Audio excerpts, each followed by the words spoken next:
22 noyabr butun dunyoda insonlar ruhiy salomatligini hamda psixologlar mehnatini e'tirof etish kuni sifatida nishonlanadi. Bizga ma'lumki, 1994-yil Moskva psixologlar jamiyati tomonidan 22 noyabr xalqaro psixologlar kuni sifatida nishonlangan.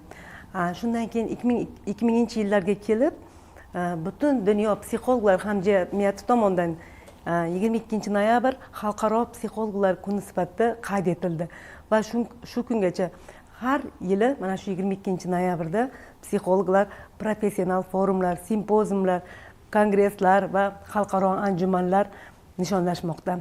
Bugungi kunda aholini psixologlarga bo'lgan ehtiyoji kundan kunga rivojlanib bormoqda. Avvallari faqat ta'lim tizimidagina bu sohaga murojaat qilingan bo'lsa, hozirgi kunda ichki ishlar tizimida, oilalarda, ijtimoiy xizmat sohasida, tibbiyotda va barcha sohalarda psixologik faoliyat jarayonlari keng kirib bormoqda. Men bugungi mana shu 22 noyabr xalqaro psixologlar kuni munosabati bilan, kasb bayramimiz munosabati bilan kafedramizda faoliyat olib borayotgan barcha psixolog mutaxassis kasbdoshlarimni tabriklayman. Shuningdek, mutaxassislikda tahsil olayotgan talabalarni ham psixologlar kuni bilan muborakbod etaman.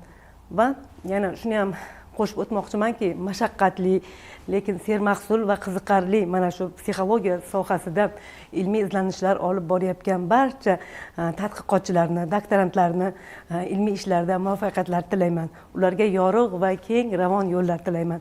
Bayramingiz bilan aziz psixologlar.